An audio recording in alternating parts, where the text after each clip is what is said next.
National disaster management authority یعنی NDMA نے 2025 کے مانسون کے لیے ایک رپورٹ جاری کی ہے۔ اس میں ممکنہ سیلابی خطرات کا جائزہ لیا گیا ہے۔ تو آج ہم اسی national monsoon and flood projection 2025 report کو ذرا گہرائی میں دیکھیں گے۔ کوشش یہ ہوگی کہ سمجھیں ملک بھر میں کیا توقعات ہیں، کیا خطرات ہو سکتے ہیں اس سرکاری دستاویز کی روشنی میں۔ مانسون کا معاملہ بھی عجیب ہے، زندگی بھی لاتا ہے اور کبھی کبھی آزمائش بھی بن جاتا ہے۔ بالکل صحیح کہا آپ نے، اور اس رپورٹ کی خاص بات یہ ہے کہ یہ پیشگی اقدامات پر بہت زور دیتی ہے۔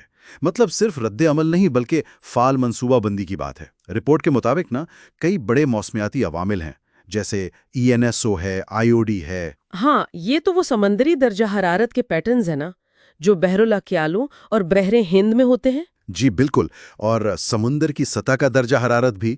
تو یہ سب مل کر ایسا ہے کہ اشارہ دے رہے ہیں کہ مجموعی طور پر بارشیں معمول سے زیادہ ہو سکتی ہیں اس سال۔ اچھا، تو اس رپورٹ کی بڑی تصویر کیا بن رہی ہے؟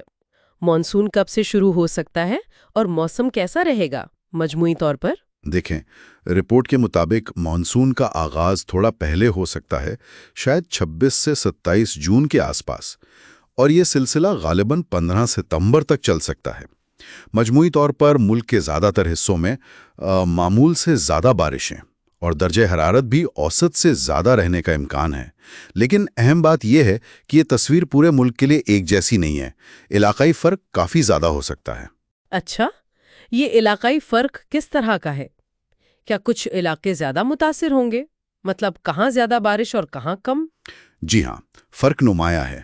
رپورٹ کہتی ہے کہ ملک کے جو شمال مشرقی، وسطی، جنوبی اور جنوب مشرقی علاقے وہاں معمول سے خاصی زیادہ بارشیں ہو سکتی ہیں۔ اس کے برعکس شمالی خیبر پختونخوا یعنی KP اور گلگت بلتستان یعنی GB، وہاں بارشیں معمول سے کم رہنے کا امکان ہے۔ مگر کوہ سلیمان اور کیرتھر رینج کے دامن میں پھر معمول سے زیادہ بارشیں متوقع ہیں، اور درجہ حرارت کی بات کریں تو سب سے زیادہ اضافہ شمال مغربی پاکستان یعنی شمالی KP اور GB میں نظر آ رہا ہے، جبکہ جنوبی بلوچستان، وسطی شمال مشرقی سندھ اور وسطی جنوبی پنجاب میں بھی درجہ حرارت معمول سے زیادہ ہی رہے گا۔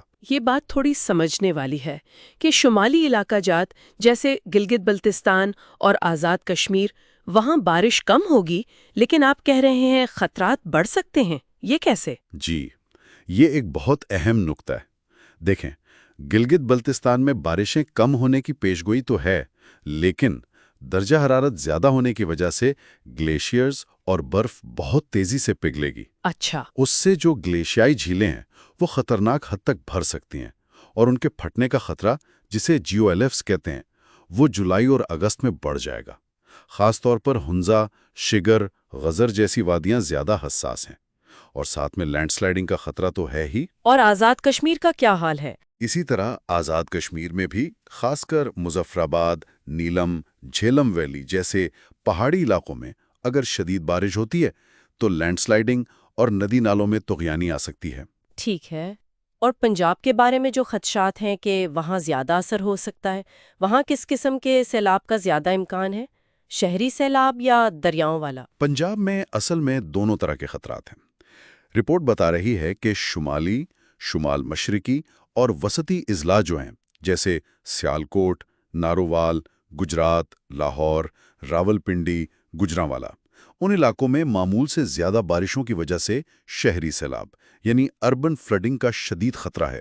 اوہو، بڑے شہر مطلب؟ جی، اور دوسری طرف جو جنوب مغربی اضلاع ہیں جیسے راجن پور اور DG خان، وہاں کوہ سلیمان سے جو پہاڑی نالے آتے ہیں ان میں طغیانی سے فلیش فلڈز کا خطرہ ہے، خاص طور پر جولائی کے آخر میں۔ خیبر پختونخوا کی تصویر آپ نے کہا تھا ملی جلی ہے، تو کیا وہاں خطرات بھی اسی طرح ملے جلے ہیں؟ کہیں لینڈ سلائڈنگ، کہیں شہری سیلاب؟ جی بالکل، KP میں صورتحال تھوڑی پیچیدہ ہے۔ جو شمالی اضلاع ہیں، ایبٹ آباد، مانسہرہ، سوات، دیر، چترال وغیرہ، وہاں بارشیں معمول کے مطابق یا شاید کم ہوں، لیکن چونکہ پہاڑی علاقہ ہے تو کوئی بھی تیز بارش کا سپیل آئے تو فلیش فلڈز اور لینڈ سلائڈنگ کا خطرہ تو رہے گا۔ جبکہ جو وسطی اور جنوبی اضلاع ہیں، پشاور، مردان، چارسدہ، کوہاٹ، DI خان، وہاں جولائی کے دوسرے نصف میں معمول یا تھوڑی زیادہ بارش کا امکان ہے، اور یہاں شہری سیلاب کا خطرہ زیادہ ہے۔ پشاور، مردان، چارسدہ، کوہاٹ، ڈی آئی خان یہ ہاٹ سپاٹ سمجھے جا رہے ہیں۔ اور سندھ اور بلوچستان کے لیے کیا پیشین گوئیاں ہیں؟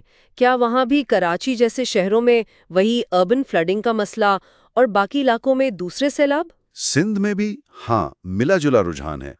بالائی سندھ یعنی سکھر، لڑکانہ، جیکب آباد وغیرہ، وہاں معمول سے زیادہ بارشیں، خاص طور پر جولائی کے آخر میں، یہ دریائی سیلاب کا خطرہ بڑھا سکتی ہیں۔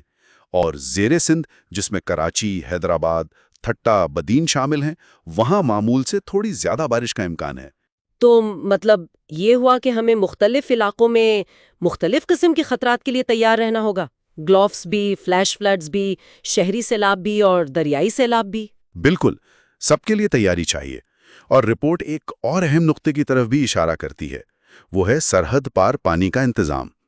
اس میں ذکر ہے کہ بھارت کی جانب سے سندھ طاس معاہدے کے تحت ڈیٹا شیئرنگ میں اگر کمی ہوتی ہے اچھا، تو خاص طور پر ستلج اور چناب میں پیشگی اطلاع کے بغیر پانی چھوڑے جانے کا خطرہ جو ہے وہ سیلابی خطرے کو مزید بڑھا سکتا ہے۔ یہ ایک غیر یقینی صورتحال ہے۔ تو خلاصہ یہ ہے کہ ہمیں ایک ایسے مانسون کے لیے تیار رہنا ہے جو غالباً زیادہ نم اور زیادہ گرم ہوگا اور ملک کے مختلف حصوں میں GOLOF سے لے کر شہری سیلاب تک مختلف قسم کے سیلابی خطرات پیدا کرے گا۔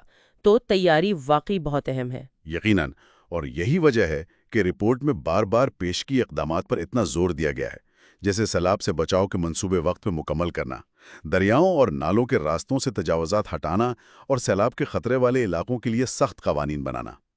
ان پیشگوئیوں کو سمجھنا اور ان پر عمل کرنا یہ صرف اداروں کے لیے نہیں بلکہ عوام کے تحفظ کے لیے بھی بہت ضروری ہے۔ یہ ساری گفتگو ہمیں اس سوچ پر بھی مجبور کرتی ہے کہ یہ جو موسمیاتی شدت کے رجحانات بار بار آ رہے ہیں، جیسا کہ اس رپورٹ میں بھی نظر آ رہا ہے، یہ پاکستان میں طویل مدتی منصوبہ بندی کو، شہروں کے ڈیزائن کو، ہمارے انفراسٹرکچر کو مستقبل میں کیسے تبدیل کرنے کی ضرورت پیدا کر رہے ہیں۔ یہ ایک بڑا سوال ہے جس پر شاید ہمیں آگے بھی سوچتے رہنا ہوگا۔ جو لوگ مزید تفصیل جاننا چاہتے ہیں وہ NDMA کی یہ مکمل رپورٹ ضرور دیکھیں۔ اگلے جائزے تک کے لیے اجازت دیجیے۔ اللہ حافظ۔